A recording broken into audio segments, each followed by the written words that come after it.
Hello and welcome back to the Paper Soprano podcast, you guys. It's me, your girl, Heidi, and we're here and we're living it up. And today you're in for a treat, let me tell you, because we have a special guest on the pod, and that special guest's name is David Voss, the one and only. So prepare thyself for a chat. David, how are you? Hi, welcome to the pod. Hello? Hi, I'm David Voss. Well, thank you for having me on the pod. Of course. Oh my god. So much fun. Okay, so tell everybody who you are. Like, what's your story? Where are you from? What's your life's work? Well, let's see. I mean, back in 1993, I got born and I did a bunch of kid stuff, and then I got into music. Okay. And that's what I do now to this day. We met at Stony Brook because I got my master's there in music composition. Okay. So I typically kind of advertise myself as a composer, but I also do piano stuff and mandolin and singing and songwriting, just a whole bunch of kind of musical things.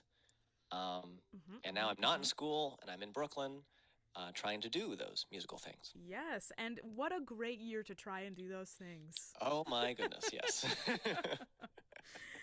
Perfect timing. Perfect timing. We love that for you. Yeah. But okay, so wait, but you are not from the New York State. Is that correct? Yes, yes, indeed. I am not. I am from California. Ooh. The opposite side of the country. Love it. Oh my god. I feel like I don't strike people as a California type, really. You really do embody New York more, I would say. Yeah, I'm good with that. It's the mustache, really. I mean, that's definitely helped. I feel like everyone's growing a quarantine stash. Yeah, dude, me included, honestly. Yeah. But yeah, whenever somebody talks about how you're from California, I'm literally like, oh, that's right. Like, because we have other friends who are also from California, and like, not to be like they embody California more than you do, but in some ways they just do. Like, you just have a very New York vibe. Yeah. Well, I think part of that is kind of the north-south divide in California.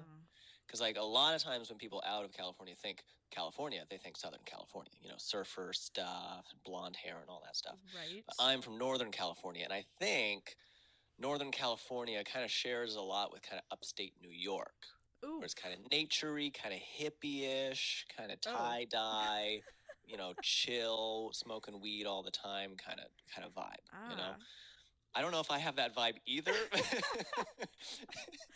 was gonna say, I don't know well, you know what, there is a big, I wouldn't say controversy, but calling the entire state of New York besides Long Island and New York City upstate New York, that is like a big sign that you're not from that place. Like, and it's very funny because I know a lot of people who are like from the city or from Long Island who say like everywhere that isn't those two places is upstate, and it's so funny because I'm like, well, I don't know if that would if those characteristics really apply to upstate as I know it, because I'm like, upstate is like Potsdam, like up at like the top of the state near like Canada, and like that crazy like upstate, and like central New York is like Syracuse and like a little bit of Rochester, and like Albany is the capital, and then western New York is Buffalo.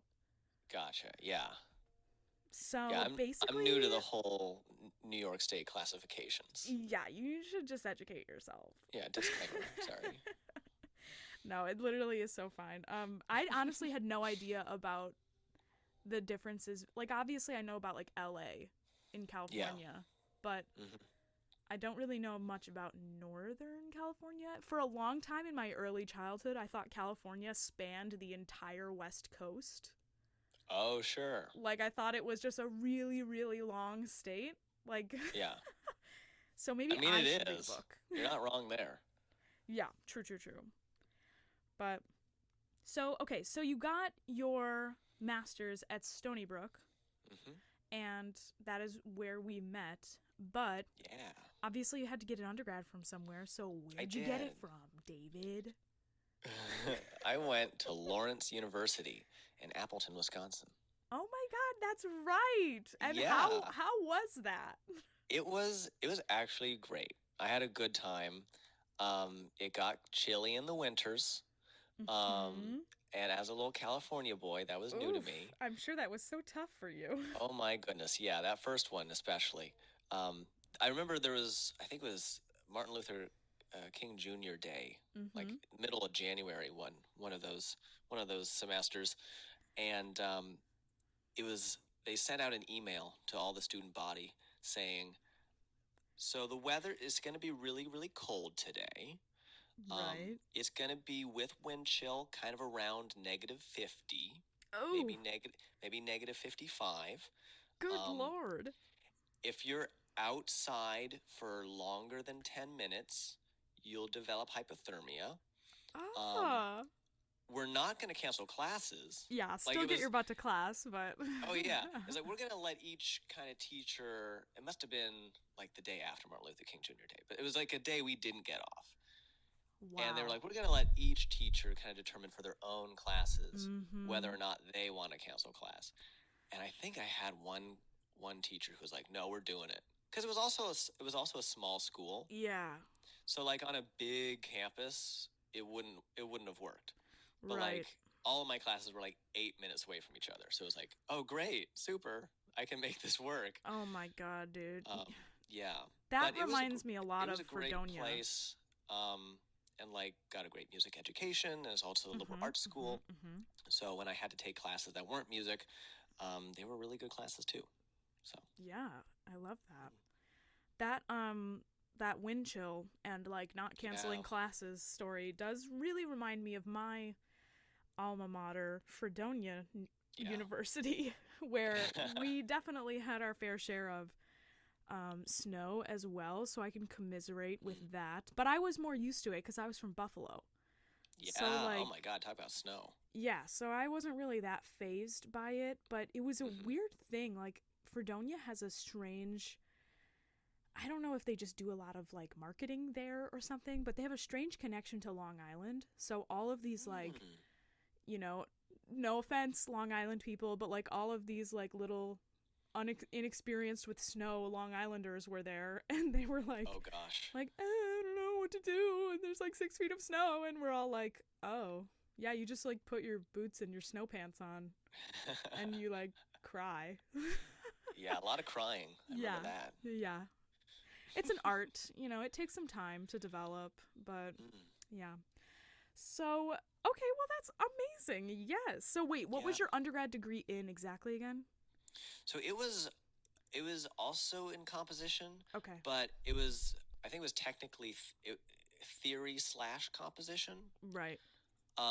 It was interesting because my junior year, I think they separated the major into just theory or just composition, Mm. like in the middle of my studies there. And so they said you could either, keep doing what you've been doing and get a theory composition degree, or you could choose a lane, and Mhm. take slightly different classes. And I was like, well, why not get both? Like, Yeah. I'll just do Exactly. that. Well, that's honestly that's great. There are so many benefits to like casting a wide net as an undergrad. Mm. I feel like um so many youngsters these days, the kiddos, of the world. They want to know exactly what they're doing so Mm. quickly. And I mean, for me personally, seeing so many people in my like freshman year class, like from year to year, from freshman year to Mm. sophomore year to junior year, like so many of them like dropped the major or like transferred out because it was a hard Yeah. program.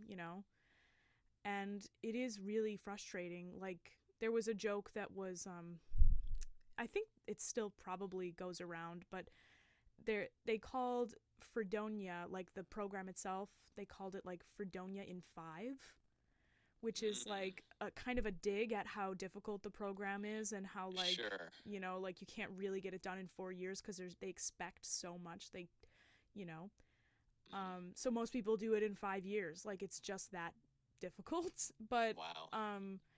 you know, it's not the way for everybody. But I think that also has to do with the fact that some people like change their majors halfway through, or they like add on minors or change to applied music versus like a full major. I don't know. Yeah. Well, I know at Lawrence, so many people did like double degree programs. They Mhm. got 2 majors. They got Yeah. 2 minors in addition to what they were doing. It was definitely the school of overachievers. Right. Yeah. Um, Same. and I guess I was a little bit different than others where I was special. Um, because I knew exactly what I wanted to do before I even went to Lawrence. So with my college application, I also sent in um, a composition portfolio that I Okay. made in high school. It's like, this is what I'm doing. I'm doing composition. But yeah, undergrad is so the time to broaden your horizons and Yeah, try man. new things. So I think it was really helpful for me, who was like super duper focused on composition, to be like, oh, I have to take piano lessons. Oh, okay. Oh, I have to be in a large ensemble. I guess I'll do choir. There's a gamelan ensemble, huh? Like, there's just so Wait, I'm many sorry. musical What was that opportunities. word? Hmm. What was that word? Gamelan. Gamelan? Gamelan. Yeah, it's a it's a it's a style of music. I guess it's. Oh, I'm not qualified to talk about this, but it is probably like a style of music and music making from like Bali and Indonesia Ooh. and I love that. yeah. Yeah. Anyways, so it's like a series of instruments that are played or struck with. They're metal instruments, like kind of picture like a big, like xylophone, sort of, Mhm. Mhm. like Mhm. with these big metal bars that you play with hammers, and you play one at a time, and you dampen the bars after you've struck them, Okay. and you have like 12 people playing different varieties of these metal bar instruments, and there are also gongs and things on top of that. So it's a really cool style of clingy, clangy, Mm. wonderful, awesome music. I wish I knew more about it and could talk more eloquently about it. Um, but just the fact that those types of opportunities were available, and musical styles from places in the world that I'd never heard of before, Sure. Yeah. was super duper cool for me, who came in to college thinking that Stravinsky was the last composer, like nothing had been written since then. Wow. To really, Yeah. yeah. Oh my goodness. Yeah. I remember when I first visited Lawrence, I was talking and interviewing with one of the composition professors, Yeah. and I said, I just don't like composers like Schoenberg and Messiaen. Um. And and my teacher said, well, I would classify those two composers in very, very different, like, musical streams. Yeah. And so she was kind of surprised that I had like just lumped them together. She was like, "Wow, we Mhm. we got some work to do." Yeah. Well, you got to start somewhere, you know. Yeah. Oh, totally, And totally. honestly, I'm very surprised and like pleasantly surprised that you're saying all these like wonderful things about a school from Wisconsin being so Mm, diverse. You know what I mean? yeah. Or at least having diverse opportunities. I don't know if the population was diverse or not, but Mm, that's really awesome to me. Like I love that, you know? yeah. It was a wonderful little cultural pocket. Mhm. Um, and yeah, I feel like there are places, where schools, colleges around the country, even in the tiny little towns, just create incredible culture in the surrounding area. Like places like Yeah. Oberlin comes to mind as another one. Um, Mhm. where it's just like this little tiny little town, but it's got this great culture of incredible artistry and music making and culture and all that stuff. Yeah, for sure. Yeah. That's the dream, you know. Hmm. Hopefully someday we'll all just be offshoots of college towns. We'll all just live there, you Oh, know. wouldn't that be nice? There is something about college towns. I know, for real. Specifically, I have to talk about Fredonia as a college town for 1 second, because I know all of my Fredonia alum will agree that Fredonia as a college town, literally it was like one stoplight, super small town, like unbelievably small town, but it had the best bar scene you'd ever dream of as an undergrad. The best, like absolutely the best. And like the fact that everything was in walking distance was just like, it was college kid Christmas every day, basically. So that's always a very special time. And I feel bad that so many, I have a couple friends who are at Fredonia right now who are, obviously because it's COVID, there's totally a different feel. So like, I can't imagine what it must be like to know that you're living in somewhere where it was Christmas every day, but now it's just kind of like not. Yeah. You know, like that's really sad, and they're still going to school there, and it's like, they're trying their best. Don't get me wrong. Fredonia is really like, they're doing like in-person classes and in-person choirs, and like they sing outside, which is crazy. And like, you know, they sing in the recital halls and do all these crazy things, and they go through all of these like really intense protocols to make sure that they're following like the COVID like recommendations. So they're doing it really well, but it's just not the same. And they all, you know, they all acknowledge that. But yeah, so anyway. I mean, I don't know anything about, you know, you mentioned Fredonia's bar scene. I don't really know anything about theirs, but I gotta say, Wisconsin is they can drink out there. Drinker's paradise. Oh yeah. Yeah. So the Lawrence University is on College Avenue, and is right next to downtown Appleton, and basically every other business is a sports bar.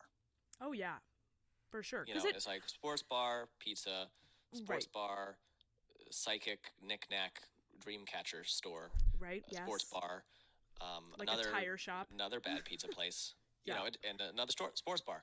Yeah, it goes on and on down the road. So. Right, because what else is there to do, you know? Not much. Not much. Winter term, dark days. Oh, yeah, dude. Even here, honestly, not gonna lie, it's been, like, extra sad because, like, what is it? Like, barely almost 5:30, and it's literally been dark for at least an hour. Yeah. And it's like, of course I've noticed this as a child and like as a person who has lived on the earth, but like it's extra dark these days. Like I feel like I go to bed so embarrassingly early and wake up and I'm like, wait, it's still dark. What the heck? Like, what's going on? Yeah. I was literally just talking to my roommates about this a couple days ago. I have a question for you about your roommates. You know, the whole seasonal depressive disorder or whatever it's called. Oh, yes.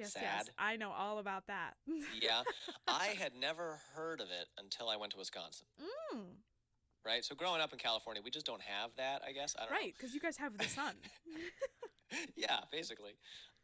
So I show up to college and they have sad lights in the lounges. I'm like, what is that weird light over there? And they're like, oh, it's for seasonal blah-de-blah-de-blah. I was like, what? I still don't know what it's called, so I still go, what? It's called seasonal affective disorder. Affective disorder, okay. Yeah. And so I was talking to my roommates.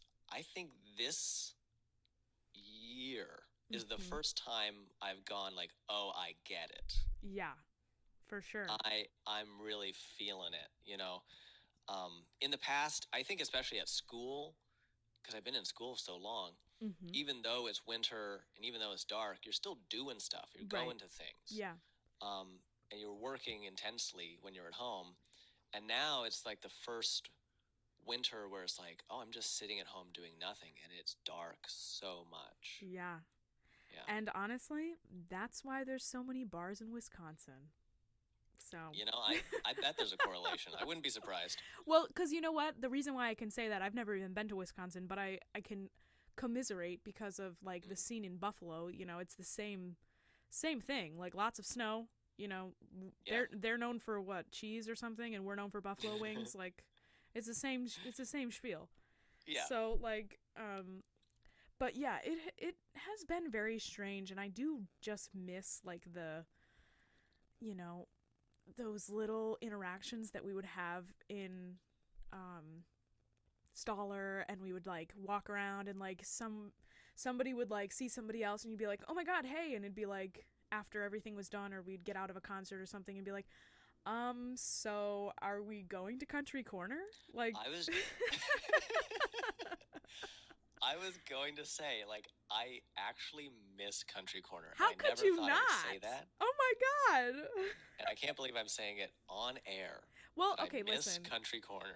Yeah, how could you not miss Country Corner? That has such a very unique aesthetic. For all of you who are listening who do not have the pleasure of knowing what we're talking about, Country Corner is like that really weird, like seedy towny bar. Like if you're from Hamburg, it's like JP's, and if you're from Fredonia, it's like BJ's. And those are really the only two bars I can akin it to. Yeah. But it's like, it's nice, you know, it's nice in a really bad way. Yes. Oh, definitely. I do have a soft spot in my heart for like dingy dive bars. And so they have terrible cocktails. Yeah, horrible. I will say that. I'll just go on record. Yeah. We're not being sponsored or anything, so I'm just gonna say they have terrible cocktails. A pretty good beer selection, but I'm not a big beer fan. Yeah. But their world famous mac and cheese, actually quite good. Well, you know what? I will have to take your word. I've never had it. But yeah. Well, apparently it's world famous. So is it? you just tell anyone, oh, you know the mac and cheese at Country Corner? They're like, of course, it's famous around the world. It's literally world famous. Like, yeah. Exactly. Well, I mean, honestly, when I think of Country Corner, I think of mac and cheese. So that's exactly right. But I really do miss Country Corner, like in all for realness. I'll even go out and on a limb and say that I miss Curry Club, and that has been such a varied experience. Like, yes, the Velvet Lounge I don't care about, but Curry Club. Curry Club, I usually lump the two together. Like, so this place that we're speaking of right now, for you all listening, is basically like this combination Indian restaurant and also like a bar that does open mics, and like is just, it has this outdoor area, but it's also kind of right next to like a, you know, like a Domino's Pizza and a Subway, and it's like a weird location, so you have to like, I don't know, it's a very strange place, but the experiences that you have there are very, very weird, because they used to offer this, you know, promotional thing to get people to come. They would call it free curry night, and literally the Indian place that was connected to it, like, I'm pretty sure they're run by the same people, but like they would just put out a bunch of free curry and like rice, and they would put plates and forks, and you would be expected, like, it was expected that you would buy a drink or something, but, you know, yeah, you know, like, whatever, I'm there for the free curry, and like, that's it. So yeah, I mean, free curry, I mean, it's, you can't not show up to that, right? Like, you have to be there. It was Sundays and Tuesdays? Yeah, like the worst nights that you don't want to go out on. Yeah. But like, you would. I remember having conversations with people out on, like, on Sunday or Tuesday nights, going like, do we get free curry? Right. Because we're like all at home, and we have like our sweaters on or whatever, and we're like, do we really like hop in a car and go? Yeah, we do. It's free curry. Yeah, and it was always a struggle, but then when we got there, we were like, okay, this is great. Yeah, we're so glad we're here eating this free curry. Exactly, because what else am I doing with my time? You know? Yeah. Oh my god. Okay, so I wanted to ask you, I saw recently, and maybe I was hallucinating, but did you just post a video today on your YouTube channel? I did, yeah. Okay, so talk to us about your music output. What's your discography? Oh my lordy. Okay. So I'll talk a little bit about what I'm doing this year musically, I guess, because it's definitely a strange year to make music, but it's what I do, so I can't not, right? Right. So I've been doing a lot more. I've been doing a lot more recording at home. I have a pretty good recording setup, Okay. and I've been working on a number of projects. So I have a YouTube channel where I upload a variety of content.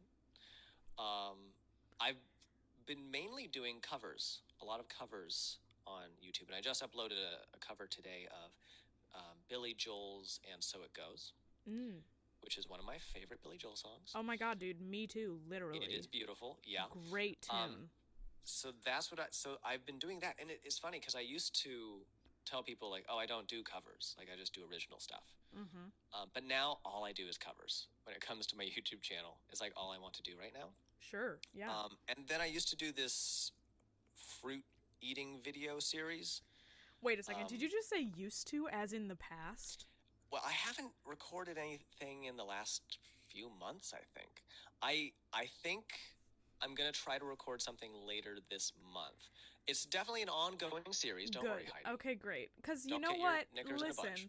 I am very invested in all of the things that my friends are involved in, especially things that they create.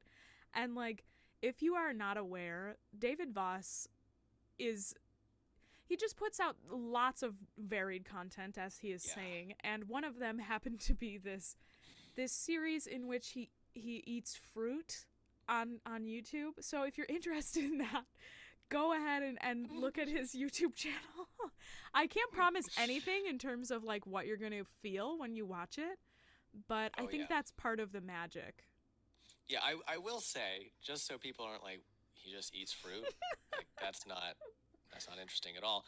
The character that I play in these videos is someone who has literally never encountered fruit. Like they don't know what it is, they haven't seen it. They're literally trying fruit for the first time, and they don't know how to eat it. So that's all I'll say about that. Yeah, it's quite the endeavor. Yeah, but part of it, and I think the reason I haven't done it in a little while now, is it's often not fun because you have to eat fruit wrong. Right, yeah. And sometimes the fruit punishes you for that. Yeah, I can imagine that would be rather unpleasant, like eating the seeds and the rinds of certain things. Oh, yeah. Oh, utterly unpleasant. Yeah, some of the fruit you just can't finish. You get one bite in, and you're like, this isn't happening. Well, and you know what? I won't spoil anything for anybody who will go and watch them, but like when you do like the time lapses of you like chewing it all up, I'm literally like, oh my god, I can't imagine how upsetting that must be. Like, oh yeah. And you stay in character, which is honestly the biggest, like, I can't express how much I appreciate that. Like, I would literally be like spitting it out and be like, oh my god, ew, and like you're just kind of like, yeah, that's interesting. Like, well, that's always. I remember when I first started it, I knew I couldn't cut. You know, I needed people to know that I was literally doing this in real time. Yeah, yeah. And to not have like a half-hour video, I just kind of speed up the boring chewing parts. But it's like showing you I'm eating this whole thing. Yeah. Let me ask you one more thing, and then I'm gonna leave it up to the viewers' imaginations, and they can go watch themselves. But do you ever look up if like eating the rind or the seeds of certain fruits is like bad for you? I am familiar with some seeds and pits of fruit having levels of poisonous compounds. Right. However, I feel like, so with apple seeds, right? There's like a little bit of poison in everyone. There's like a teeny little bit of it, right? Right. But you can absolutely eat an entire apple and the seeds aren't going to do anything. Oh, I know. My dad used to do that all the time and like freak us out as kids. Like, yeah. But I'm talking about like a banana peel or like, you know, like a peach pit. You know. Apricot pits are bad. Don't eat those. As far as like rinds and skins go, I haven't come across anything that's, you know, poisonous or anything, but I also kind of don't look it up. I don't know. Maybe I should. I should start doing a little bit more research. But like I'll bite into a banana peel and without any prior knowledge Do you of what that's wash going to it? be like. Do you like wash them off? Oh, yes. Oh, my goodness, yes. I went to Trader Joe's one day. It was like a year ago. And I was checking out, and I had bought some bananas. And there's this like 60-year-old woman working at the checkout counter.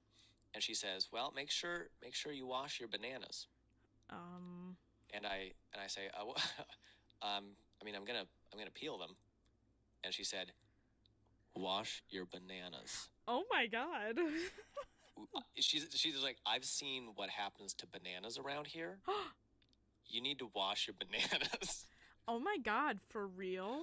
Yeah. So now I wash my bananas. Wow, okay. You know what? I trust that lady. In a weird way, I really do. Yeah. But also, I was kind of traumatized. Have you ever seen that one terrible, terrible video that circulated the internet a couple years ago that was like a spider that had like come from one of the tropical places living inside a banana? Like a big, nasty one. Oh, no. And it like... No, I haven't seen that. Yeah, it like laid a bunch of eggs or something in a banana, and it was like really, really bad. I am traumatized a little bit by that. But yeah, maybe I'll start washing my bananas now. Definitely. I'm gonna... Maybe I won't look up any of those videos. Oh my God, do not do it. I feel like if I know what the possibilities are of what I might bite into, I'll just stop completely. Yeah, it's okay. Yeah. Yeah, all right. So yeah, there's the YouTube stuff, and then I've been working on an album this year.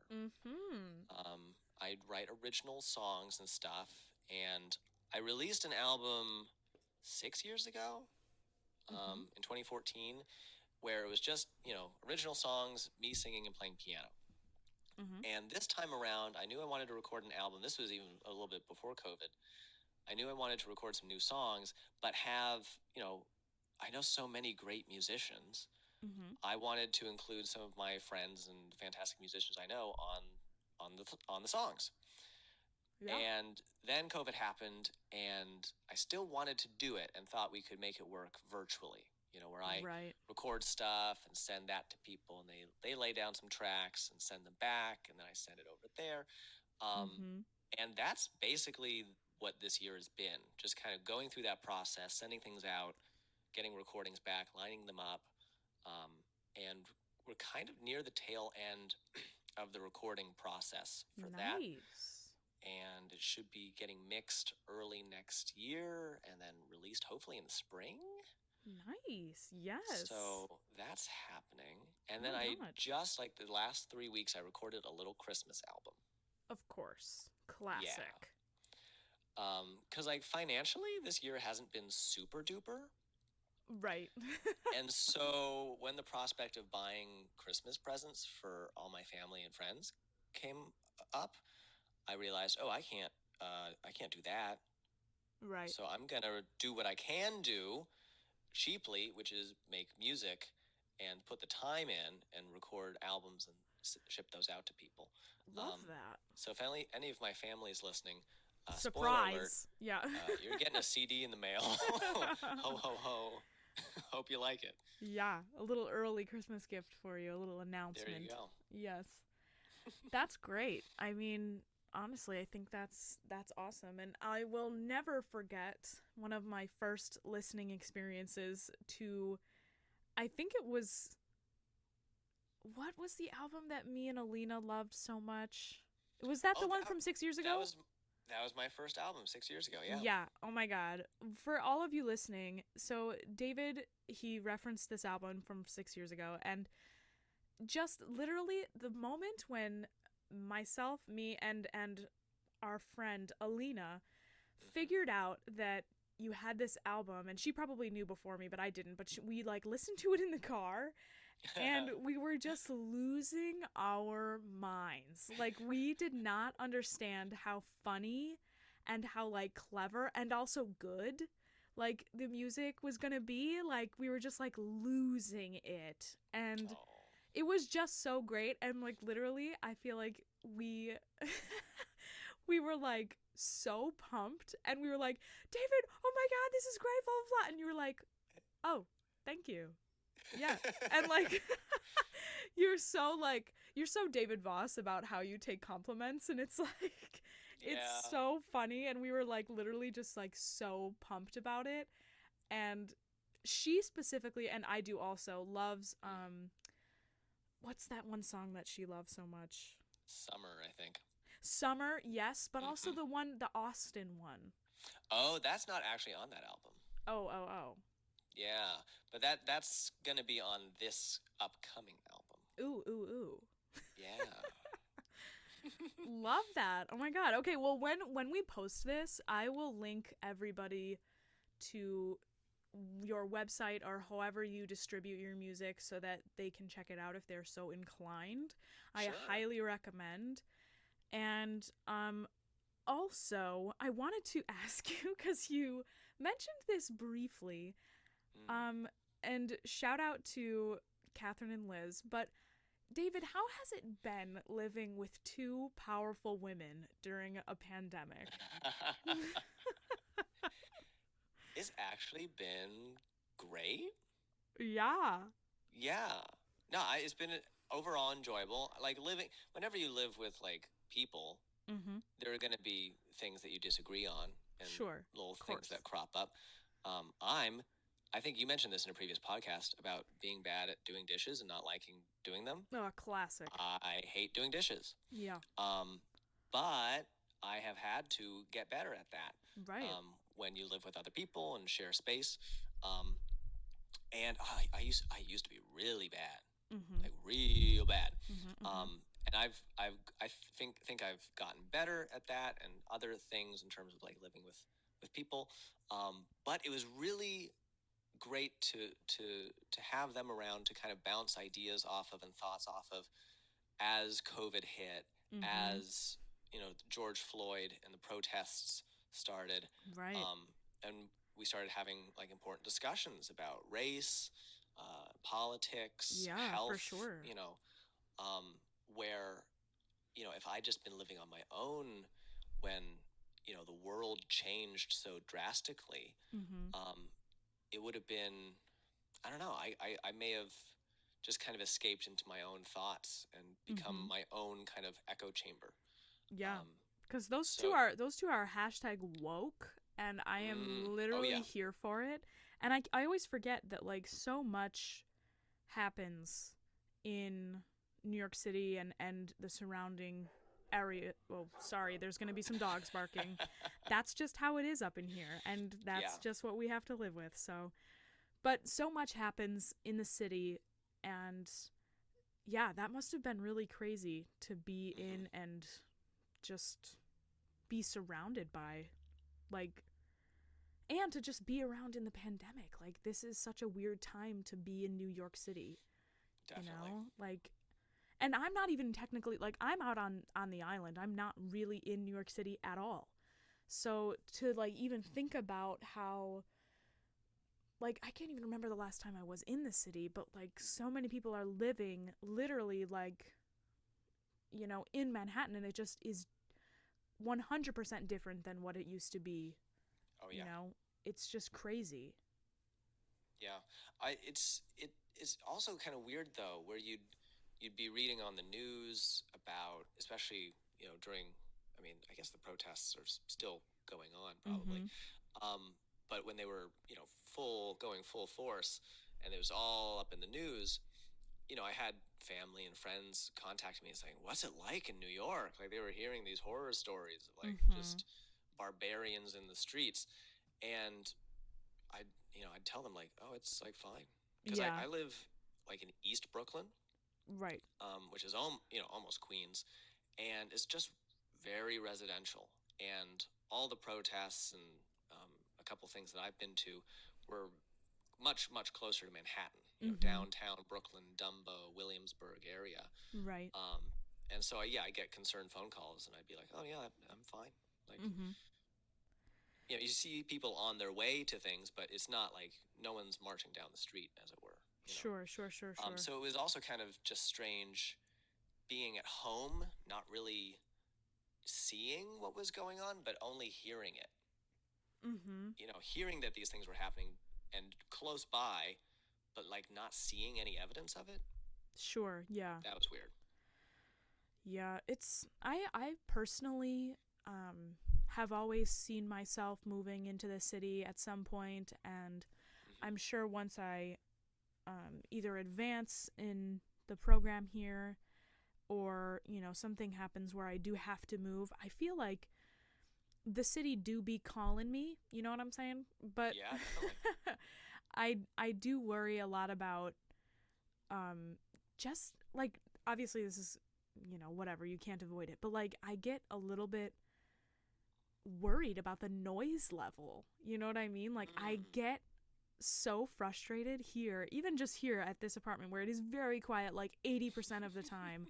Like sometimes there be dogs barking a lot, and like sometimes I can hear people next door, and like those kinds of things are totally fine, and it's just something that I'm gonna have to get used to.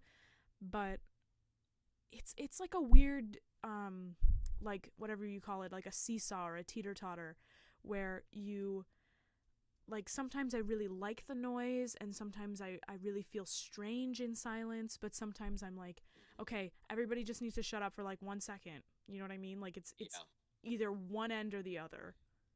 Yeah, it definitely is a noise adjustment living in New York. I don't know if I've lived anywhere this noisy, but where I live is relatively quiet compared to like other parts of the city. Sure. Living on the top floor of a building helps. Oh my God, you guys are the top that's pretty floor? Nice. Mm-hmm. Wow. It's a 3-story building, so it's not that tall. Oh, but we're okay. at the top of it. And we have a pretty good view. We have we have the skyline. If we go up on the roof, you can see the skyline. But not having anyone directly above us is great. Sure, yeah. And when we kind of rearranged the apartment a little bit in August, when someone we were living with moved out. We had a 4th roommate who moved out, and then we turned this 4-bedroom apartment into a 3-bedroom apartment. Oh. So we kind of rearranged where things were, and I moved rooms. I had been in a smaller room that was nice and quiet, and now I'm in a larger room that shares a wall with the next door apartment, which is not as great in terms of sound. Sure. Yeah. In terms of sound, because I think they make. I shouldn't be speaking so loudly because I'm literally in my room as I'm saying this. But they stay up late. Yes, and, as you do. I stay up late too, but they stay up later. And I think they make beets. Like the vegetable? Not the root vegetable. Oh, oh my God! I was literally like, "How is that loud?" Like, no, like, oh, okay, like beet making beets. Yeah. And so there's just always kind of a boom, boom, boom, boom, boom, boom, boom, like going on. Okay, the soundtrack of your life now. Hour. Yeah. So that's not super. So yeah, if you really, really, really like quiet, I think you got to kind of be specific about where you live. Sure. Queens might be better in terms of sound. I don't really know, but it was definitely an adjustment for me. But I think I've been able to make that adjustment pretty well. Yeah. Well, I mean, it's a give and take, because I feel like I've seen so many fellow colleagues in this field that we're in post like terrible like letters from tenants, or not tenants, from people in their building, or like they get these letters posted on their door, like people write notes to them, and they say like, stop singing all of this like opera singing all day every day, blah blah blah, and they're like, I don't sing all day every day, like this is like my work, I have to teach from home now, and like I teach students, and I have to practice, and like this is my job, like, so it is kind of nerve-wracking to know that not everybody's super tolerant of noise also, you know what I mean? Like, I'm not the only one who's like, oh, I wish there was quiet. Like, it's like, I'm very lucky where I am right now that because I actually basically live with my landlord person. Like, we're like attached. Obviously I have a separate entrance and we don't like live together, but we're right next to each other. And they're very tolerant of noise, and I think it's partly because of the doggies, but like it's nice because I'm able to practice, and you know, when I have to make noise, I do it in a respectable time, and it is what it is. But I know not everybody's like that, you know. Yeah. We had a kind of an experience along those lines. Yeah. In my experience, we're all just um, passive aggressive. Right. I don't know if this is just a passive aggressive apartment or if just all humans are like this on some level. Sure. But basically, no one ever told us that they had a problem with the music we were making, right? Yeah. We had to find out through the woman who works at and owns the bodega downstairs, because we live on top of a bodega, which is great. That is great. It's a nice setup. Wait, hold on. For anybody who isn't from New York, explain what a bodega is. It's like a little corner grocery store. Okay. Where it's got little nibbles, and you can get sandwiches and kind of essential grocery items if you need, rolling papers and condoms. All the essentials. You know. Nice. Okay, continue. Yeah. Continue. So it's really nice if we're like, I'm out of onions again. Then I can go down Not and again. grab a red onion. That old problem. Yeah, not again. Oh my God. Yeah, but everyone, she's a very talkative person. She loves to know everybody's business. Mm-hmm. And so everyone comes to her and talks to her and tells them about their lives and their experiences.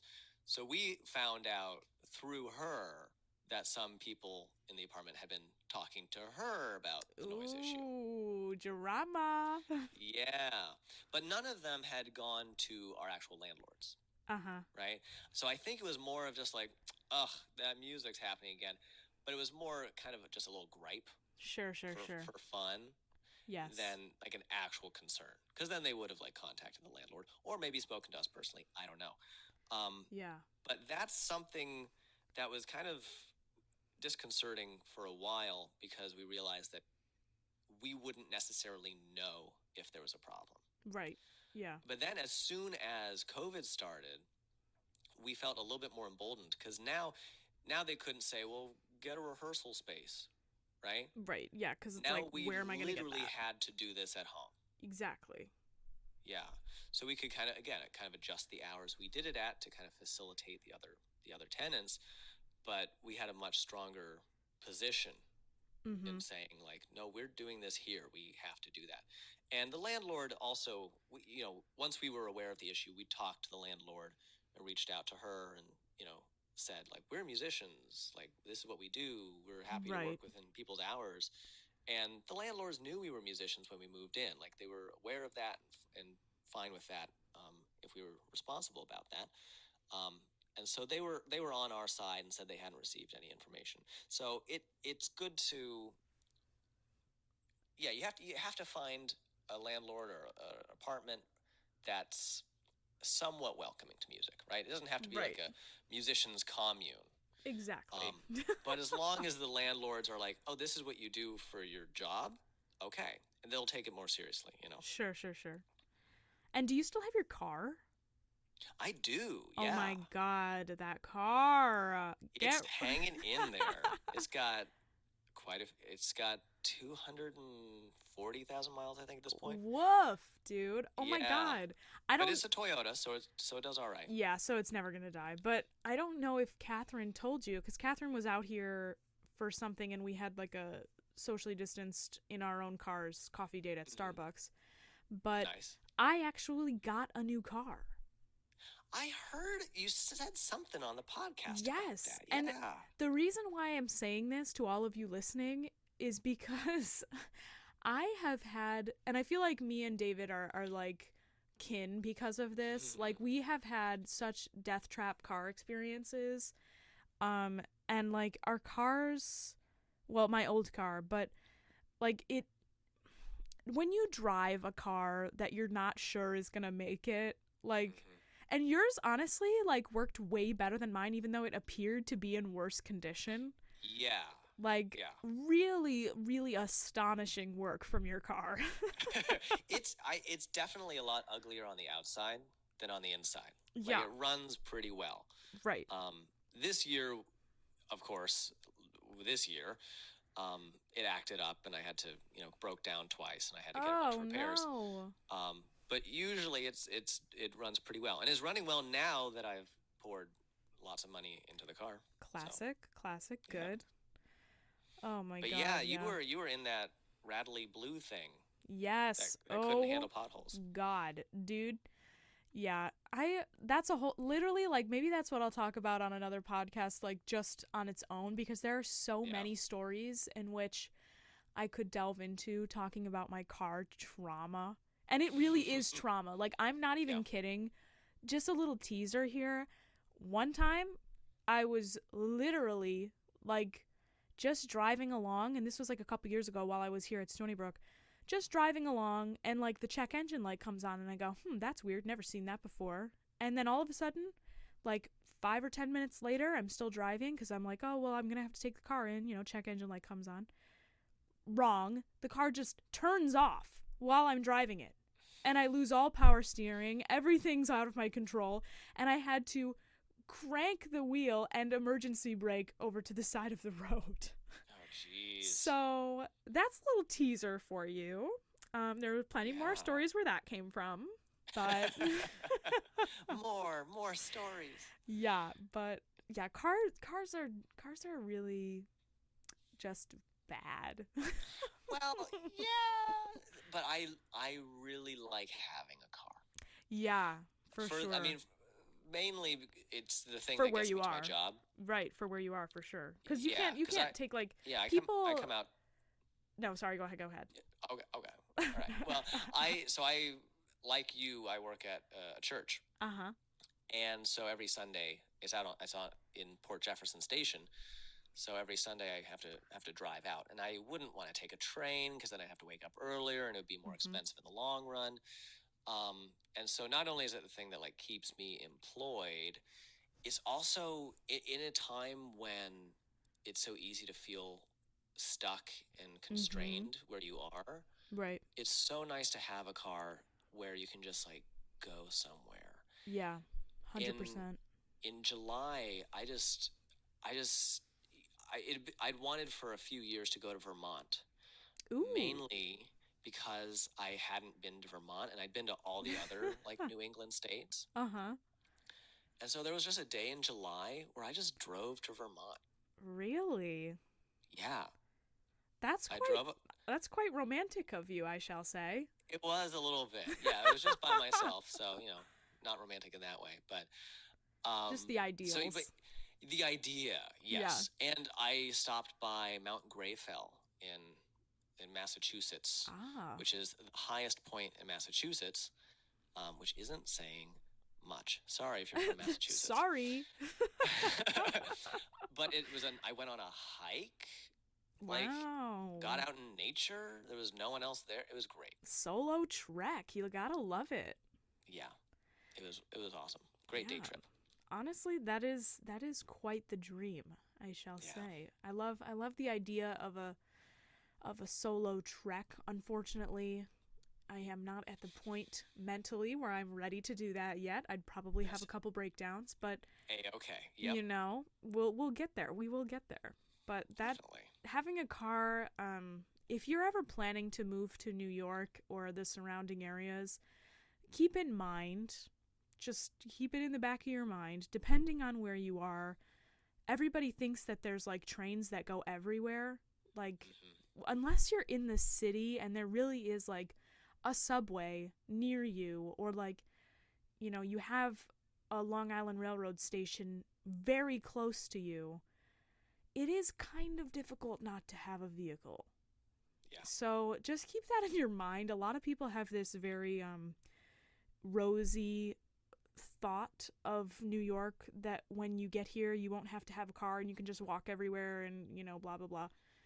It's really so much not like that. Like, and if you are in the city, like, it gets easier and easier the closer you get, like, to Manhattan. And if you're in Manhattan, then obviously it's very easy. But, like, the farther away you get from the city, the harder it is to commute and like get around to just like places, you know, like not even just like one destination to another, but like to the grocery store, to the doctor's office, or to like, you know, your school, or to your job, or to, you know, your side hustle. Like all of these things like need transportation, and it's just kind of annoying.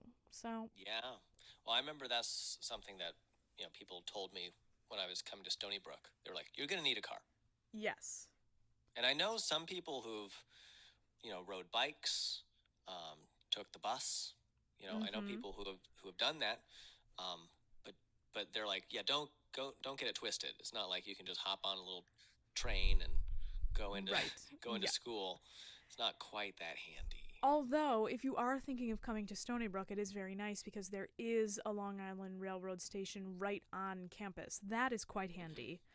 But yeah, unless you especially if you're going to the city, that's really nice. Exactly. So if you're like, if you live on campus, like I actually lived on campus for 2 years. So I was there, and whenever I needed to go into the city, it was very easy for me to just walk to the train and then get right into Penn Station.